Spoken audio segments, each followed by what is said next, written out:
my name is Terry, and the topic that I have chosen for my final presentation is the health concerns for poke and stick tattoos.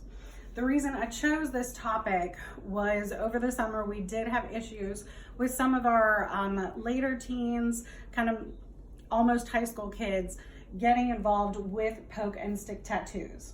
So the name of my presentation is Beauty is Skin Deep Unless You Have Really Bad Tattoos. Now, the first thing that I do want to focus on is really the why. Why are these children thinking about or wanting to do poke and stick tattoos? And the first thing is really, what do they believe in?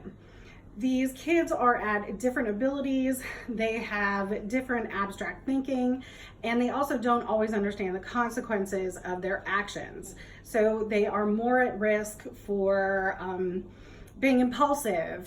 How do they identify to themselves or to their group peers? And it's really exploring who they are as a person, something on the outside that will represent who they are, who they're becoming.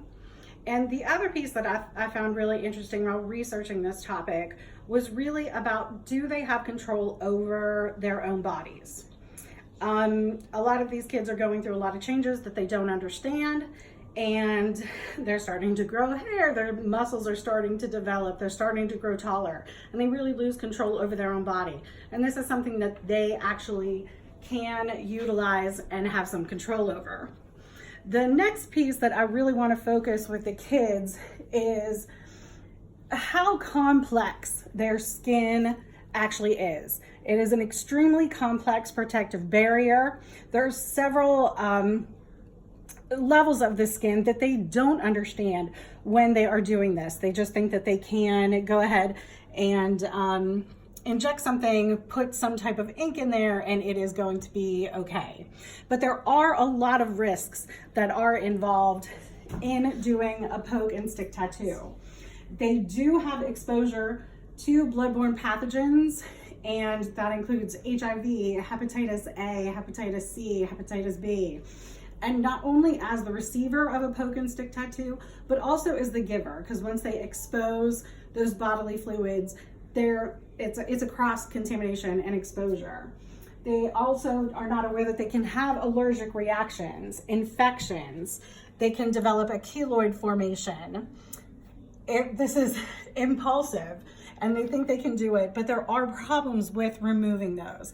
And also granulomas that can develop with an improper placement of a poke and stick tattoo. So one of the things that I really want to concentrate on with the kids is this, and I have it in a tattoo, and it says, be safe. I'm not judging a kid on whether or not they are going to get a tattoo. I just want them to get a tattoo, to remain healthy, and be safe about it. There are some states where they can get them younger in age. Some do require a parent sign off, but I need them to know they need to be safe if they are going to get a tattoo. This is not the place to get a tattoo. This is a picture of the wilderness where I actually work, and they should not be doing it in that type of an environment. If they are going to get a tattoo, it needs to be by a licensed professional who has gone through training, understands cross-contamination, and can actually do this very safely and in a healthy manner. So that is my presentation. Janine, I'm so sorry. Can you get the websites that are down there? I do have these available where I did get some information from the CDC regarding different information on this topic. All right, well, that is my presentation on poke and stick tattoos, and see you later.